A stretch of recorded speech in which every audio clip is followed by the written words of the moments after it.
président de la République Alassane Ouattara s'est entretenu ce mardi au palais de la présidence de la République avec plusieurs délégations, dont une burkinabé qui avait à sa tête Salifou Diallo, le président de l'Assemblée nationale. Nous en parlerons en tout début de journal. Ce mardi également, la première dame Dominique Ouattara a fait parler son cœur en offrant 5 millions de francs CFA à l'association féminine libanaise de bienfaisance Zahara. C'était lors d'une levée de fonds dans la perspective d'autres actions de bienfaisance. Abidjan abrite pour la deuxième fois du 31 mai au 2 juin 2016 le DISCOP, le marché africain de l'audiovisuel, la place de l'industrie audiovisuelle dans l'émergence de l'Afrique. C'est le thème de cette rencontre lancée officiellement ce mardi sous la présidence du Premier ministre Daniel Kablan-Duncan. Le deuxième procès en assises pour Simone Gbagbo a débuté ce mardi après avoir été condamné une première fois il y a un an à 20 ans de prison pour atteinte à la sûreté de l'État. L'ex-première dame a comparu à nouveau pour répondre des chefs de crimes contre l'humanité, crimes contre les prisonniers de guerre et crimes contre les populations civiles commis lors de la crise post-électorale de 2010-2011. Bonsoir, mesdames et messieurs, vous êtes au bon endroit au bon moment. Bienvenue dans votre édition. Dans le cadre du processus d'élaboration d'une nouvelle constitution, le président de la République, son Excellence M. Alassane Ouattara, a procédé ce mardi 31 mai 2016 à la mise en place d'un comité d'experts. Ce comité d'experts, composé de spécialistes du droit, est chargé de lui faire des propositions dans un délai d'1 mois. Il comprend M.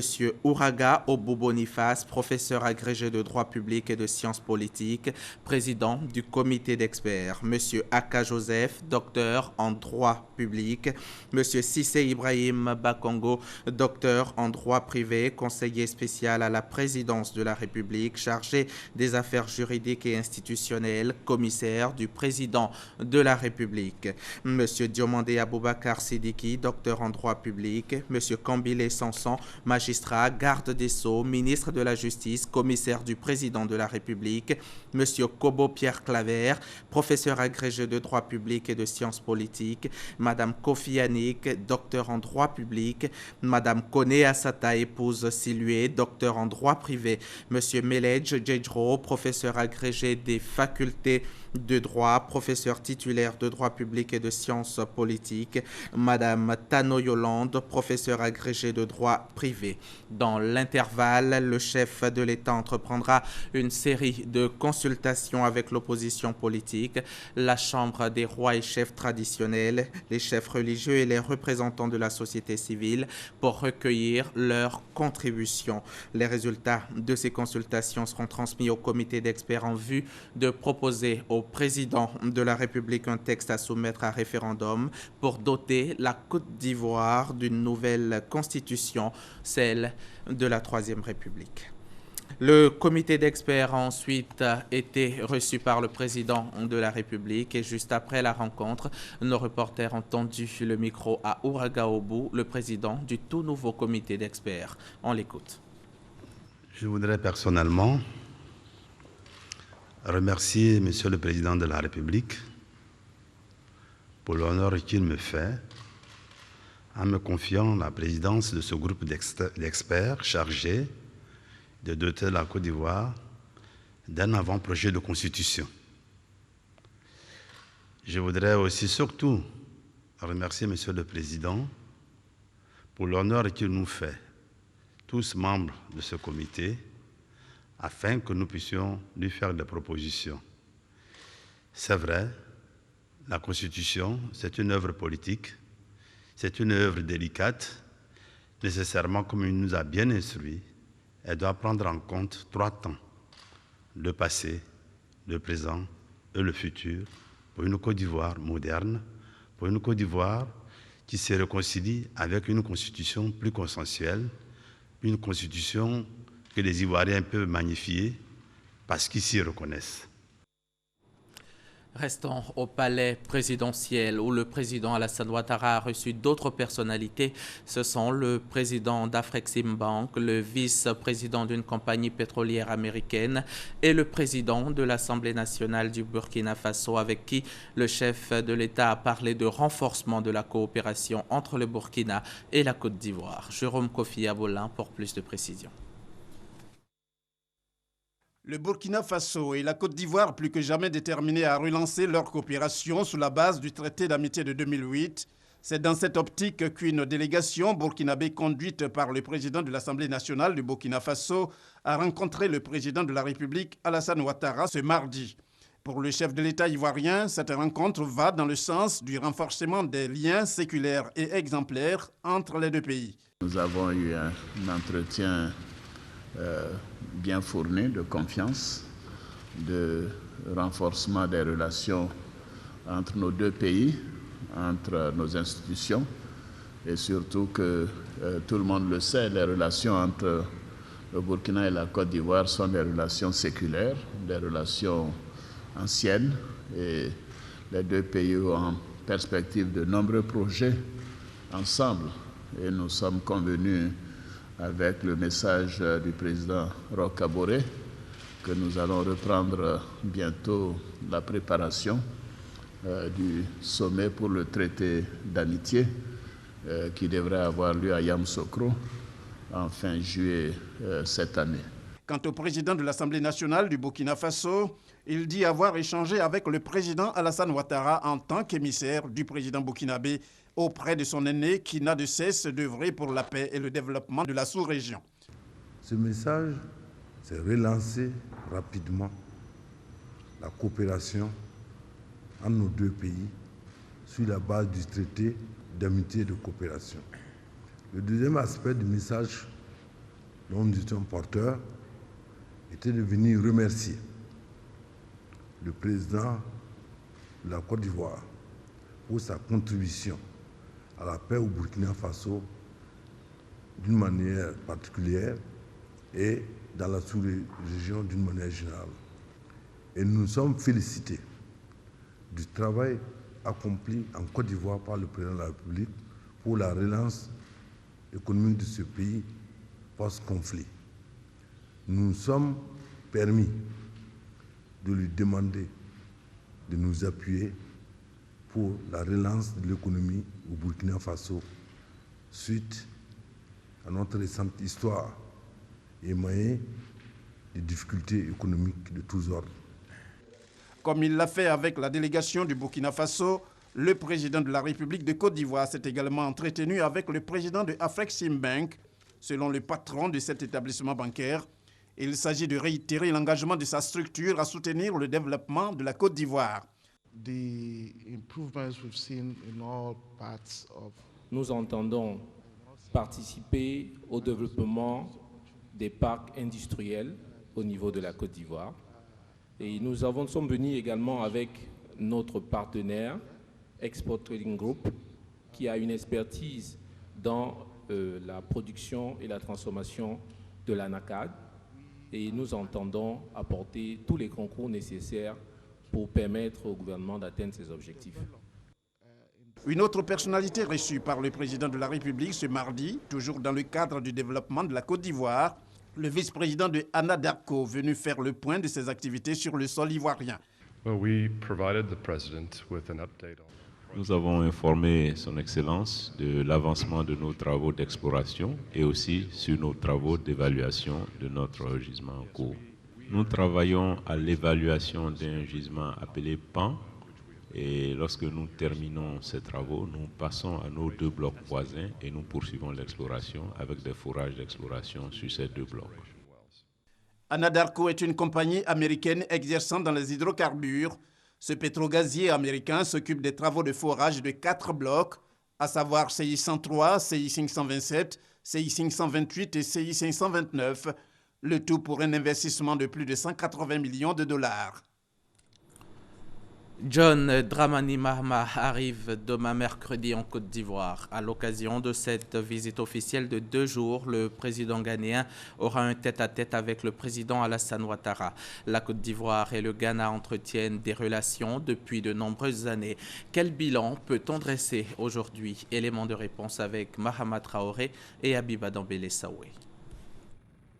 Hospitalité et solidarité, deux notions qui caractérisent le voisinage ivoiro-ghanéen. Qu'ils soient d'un côté de la frontière comme de l'autre, les ressortissants des deux pays se sentent chez eux. Si elle est historique, cette relation fraternelle a été officialisée diplomatiquement le 15 mars 1961 par les présidents Félix Houphouët-Boigny de Côte d'Ivoire et Kwame Nkrumah du Ghana. Acte qui sera suivi de la signature d'un traité d'amitié entre les deux pays le 8 mai 1970. Au plan économique, la coopération est également au beau fixe. À fin 2015, les échanges globaux entre les deux pays se sont élevés à plus de 286 milliards. 91% de ce montant représente la part des exportations ivoiriennes. Mais il y a bien mieux, la Côte d'Ivoire et le Ghana règnent sur la production mondiale de cacao, avec 60% de parts cumulées. Et pour mieux profiter de ce leadership, le président ivoirien Alassane Ouattara a fait cette proposition à son homologue ghanéen récemment. Aujourd'hui, le paysan ivoirien, le planteur, a donc 1000 francs le kilo de cacao, ce qui ne s'est jamais produit en Côte d'Ivoire. Et du coup, la production ivoirienne aujourd'hui à 1 800 000 tonnes, 40% de la production mondiale.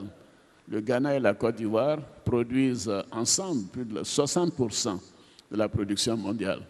Peut-être que, Monsieur le Président, si nous arrivons à faire du beurre et de la pâte de cacao, nous pourrons créer un genre d'OPEP chocolatier.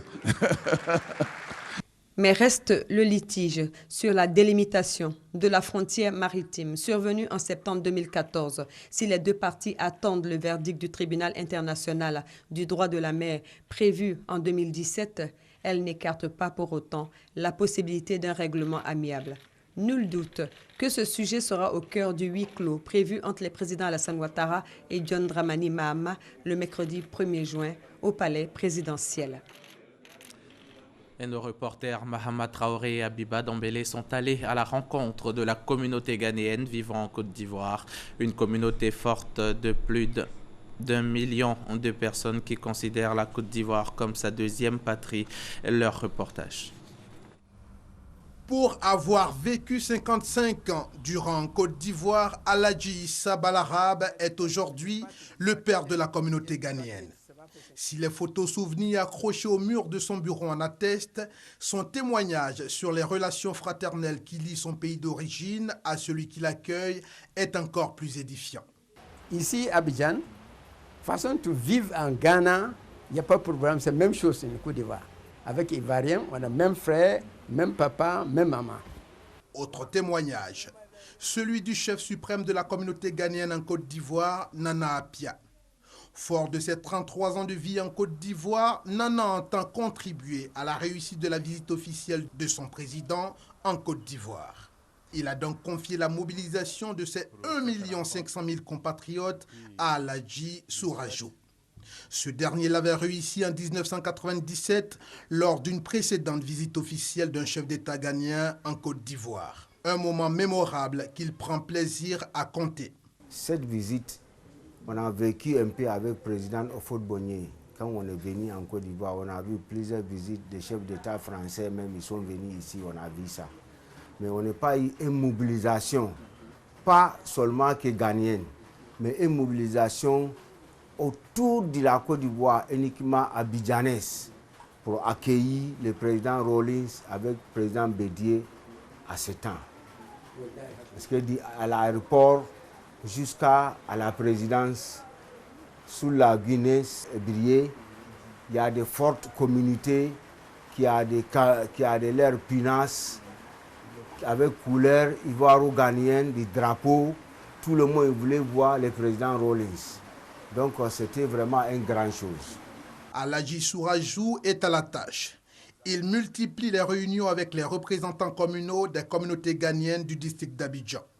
Question pour lui de rééditer l'exploit de 1997, sinon faire mieux. Le reportage de Mahama Traoré a été commenté pour vous par Thomas Guessombi. Le Nigeria a dépêché un émissaire en Côte d'Ivoire dans le cadre du prochain sommet de la CEDEAO qui se tiendra à Dakar. Le message dont il était porteur émanait du président nigérian Muhammadu Buhari. Pour les détails, on reste avec la paire Mahama Traoré et Abiba Dambélé Saoué. La lutte contre le terrorisme, la crise politique en Guinée-Bissau, ou encore l'évolution de la situation sécuritaire dans le Nord Mali. Ce sont autant de sujets qui seront au cœur du prochain sommet des chefs d'État de la CEDEAO et de l'UEMOA à Dakar les 4 et 5 juin prochains.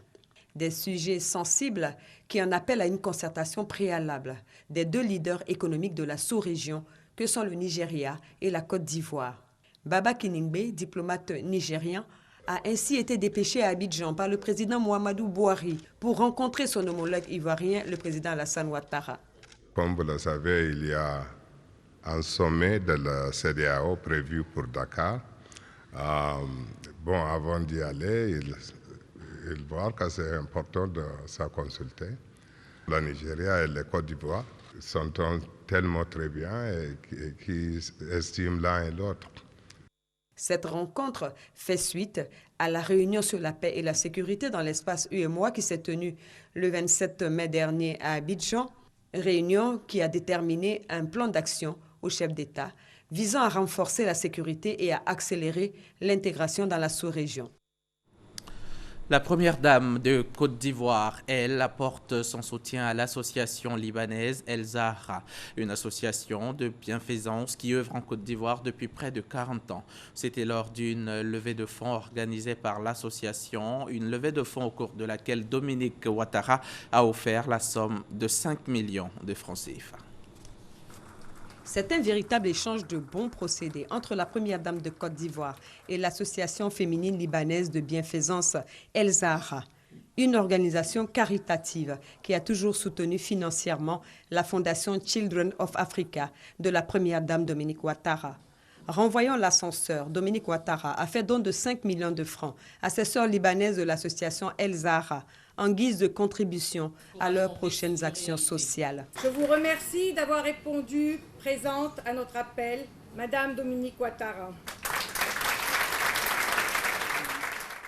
Une dame au grand cœur, pleine d'humanité et de simplicité, luttant sans cesse en faveur des enfants du continent et célèbre à travers sa fondation Children of Africa. Les fonds récoltés lors de ce déjeuner sont destinés à 4 structures que sont la maternité ivoiro-libanaise, l'orphelinat de Bingerville, le village SOS d'Abobo et la case des enfants du plateau. Cette dynamique humanitaire vaut à l'association féminine libanaise de bienfaisance El Zahra les hommages de la première dame. Je voudrais ici vous rendre un vibrant hommage pour l'œuvre humanitaire majeure que vous accomplissez depuis la création de l'association en octobre 1977. Cela fait maintenant 39 ans que vous agissez en faveur du bien-être des plus démunis, en tendant une main généreuse à vos frères et sœurs en détresse, sans distinction de race, de couleur ou de religion. Votre action est remarquable, tant dans le fait qu'elle s'inscrit dans la durée que parce qu'elle touche différents domaines d'intervention. L'aide à l'enfance et à la scolarisation, l'assistance maternelle, la santé, l'assistance aux personnes handicapées, ainsi que diverses autres actions sociales menées en Côte d'Ivoire et à l'étranger. Vous êtes un exemple admirable de solidarité, d'humanité et de fraternité. L'alliance est donc scellée entre la fondation Children of Africa et l'association féminine libanaise de bienfaisance El Zahra, une alliance au service des plus démunis. Ouvrons à présent le chapitre Discope Africa Abidjan, la deuxième édition du marché de l'audiovisuel qui a débuté aujourd'hui. C'était en présence du Premier ministre Daniel Kablan-Duncan et de la ministre de la Communication Afoussiata Bambalamine. Thème retenu pour cette deuxième édition, la place de l'industrie audiovisuelle dans l'émergence de l'Afrique. Cette première journée de mardi a été marquée par des conférences et ateliers. Christelle Menon.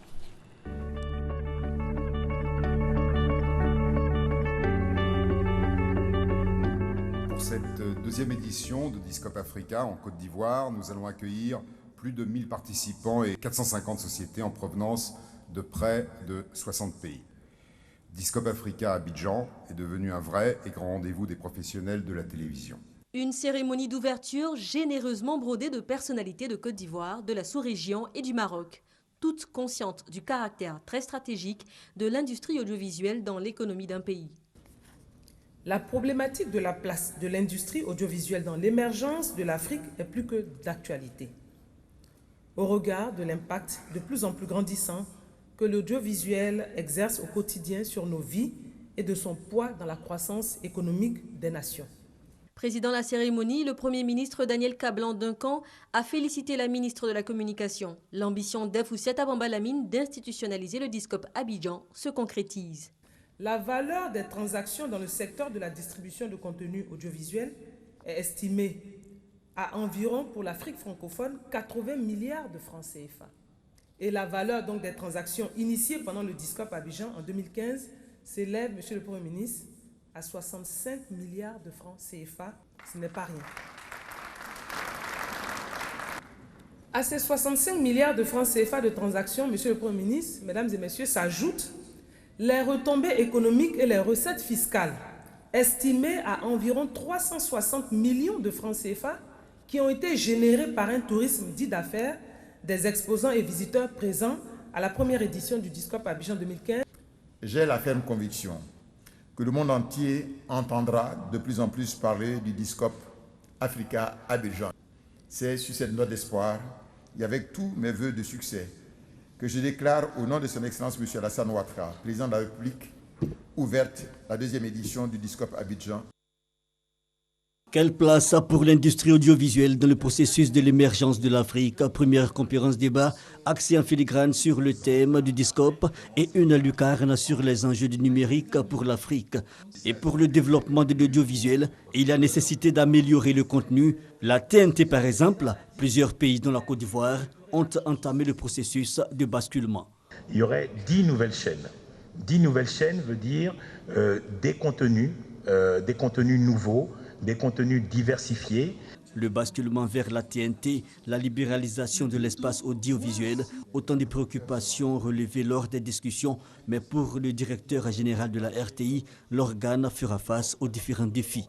Au niveau des marchés comme le Discope, effectivement, c'est un marché où nous venons acheter des programmes. C'est une bonne chose pour nous d'avoir une diversité de producteurs qui viennent nous proposer des contenus, en plus de ceux que nous avons avec les producteurs locaux. Et c'est également, enfin pour nous, je terminerai dessus, l'occasion de commercialiser nos contenus, parce que nous pensons que les contenus ivoiriens peuvent plaire également dans d'autres endroits du monde. On l'a connu sur le petit écran, Bola Obayomi, second rôle malfaisant dans la série sud-africaine à succès, Jacob Cross, Fabian Adeoye Lodjede, acteur nigérien et à Abidjan dans le cadre du Discope 2016. À ses côtés, Guy Kalou, acteur ivoirien. Ils sont venus partager leur expérience avec les cinéphiles et professionnels du secteur. Nous sommes heureux de partager ces instants. Nous avons beaucoup échangé sur ce beau métier, le cinéma. Si nous voulons faire évoluer le cinéma ivoirien, il faut parler des histoires ivoiriennes, mais dans un moule qui correspond à des normes internationales. Ces masterclass échangent pour cerner le contour du métier d'acteur sur son volet dynamique. Vraiment un partage d'expérience, donner quelques conseils à ces jeunes étudiants. Étudiants et acteurs disent avoir beaucoup appris.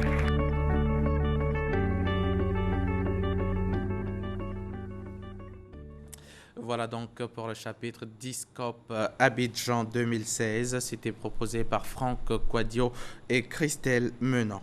Un mot de justice dans ce journal. Simone Gbagbo a comparu aujourd'hui. L'ex-première dame est poursuivie pour crimes contre l'humanité et crimes de guerre. L'audience a été suspendue. Elle reprendra demain matin. Gabriel Zani y était pour RTI. Elle comparait une fois de plus devant la cour d'assises d'Abidjan. Mais cette fois, Simone Gbagbo est inculpée pour crimes contre l'humanité et crimes de guerre. Aussitôt installée, la cour entame la lecture des faits retenus contre elle.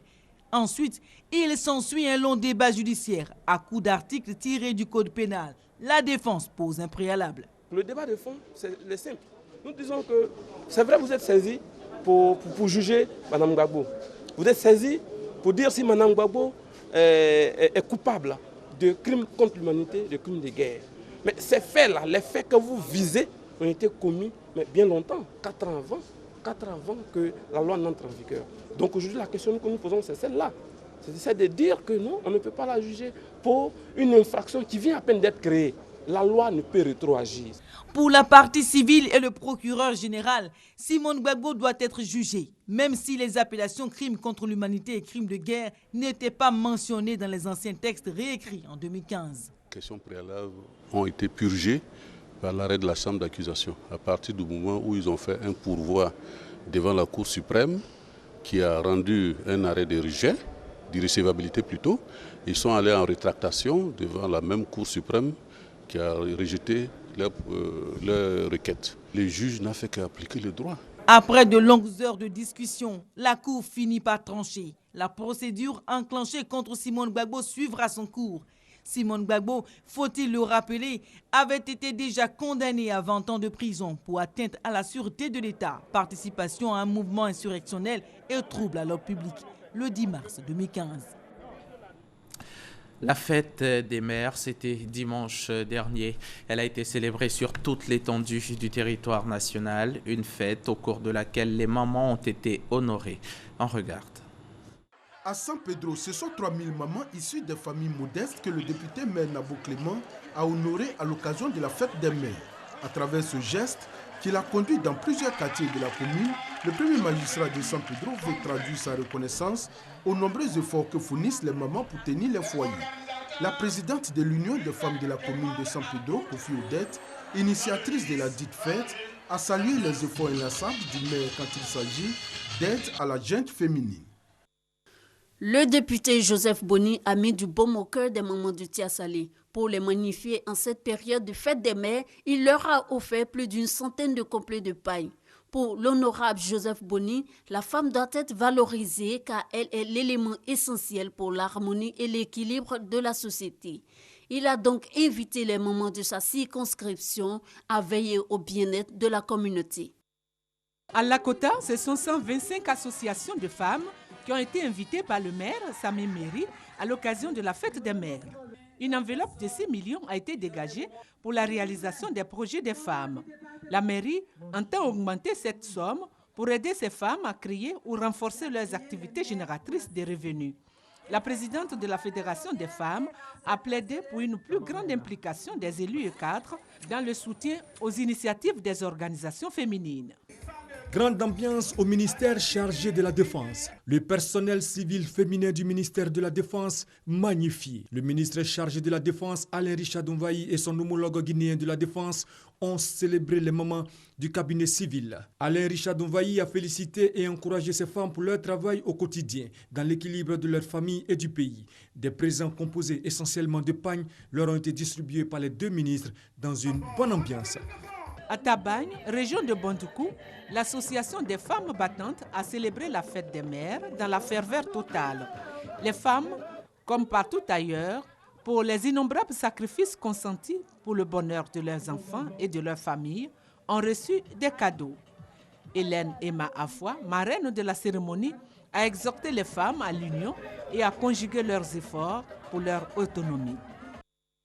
L'Association des femmes pour la réconciliation et la paix, la FREP d'Abobo BC, a honoré les mères. Occasion pour la présidente de la FREP et la représentante du parrain, Simone Aeri, d'exhorter les femmes à l'entraide et de présenter les vertus de la femme. Pour ces mamans, il est bienséant de magnifier la femme car elle demeure le socle de l'unité nationale. L'ONG Fondation Tabita Fontaine de Grâce n'est pas restée en marge de cette célébration de la fête des mères. Elle a offert plusieurs cadeaux aux veuves des différentes communes du district d'Abidjan. L'ONG entend ainsi traduire son soutien à ces femmes qui vivent dans des situations difficiles. Cette initiative, elle entend la perpétuer afin de permettre aux veuves de passer chaque année de bonnes fêtes des mères. À Radio Côte d'Ivoire, c'est au cours d'une émission intitulée « Une mère est une mère » que les animateurs ont célébré les mamans. Cette cérémonie axée sur l'allaitement a été une lucane pour la promotion des femmes de petite taille qui ont eu pour invité d'honneur le ministre de l'Emploi et de la Protection sociale. Les mères de Dabou, à l'occasion de la fête des mères, ont été célébrées par l'ONG Cœur Mère, une ONG qui œuvre dans l'humanitaire. Elles ont reçu des mains des responsables de cette ONG des présents en nature et en numéraire. Marie-Josépha Dibe, marraine de la cérémonie, a rappelé le rôle important de la mère dans la cellule familiale. Elle les a invités à jouer avec responsabilité et dévouement leur rôle de mère de famille, mais aussi de piliers de la société. Ces mères n'ont pas manqué d'exprimer leur gratitude à l'ONG Cœur Mère pour ses actions sociales menées dans la ville. Boaflé, capitale de la Maraoué, a rendu hommage aux femmes de la région. Venues des 5 départements et sous-préfectures de la Maraoué, elles ont pris part à la fête des mères initiée par le ministre Charles Kofi Dibi. 1000 au total, chacune a reçu un complet d'épargne. Une façon pour l'initiateur de saluer la bravoure et la combativité des femmes de la région. À cette cérémonie, se sont joints 2 fils de la Maraoué, les internationaux Wilfried Bony et Salomon Kalou. Ils promettent œuvrer eux aussi à l'autonomisation des femmes de la région. Un match de football dit d'union et d'amour les a opposés sous le regard heureux des internationaux ivoiriens du ballon rond. Ces femmes, ces mères porteuses de vie venues de toutes les localités du district d'Enguélé ont tout abandonné pour célébrer cette journée qui leur est dédiée.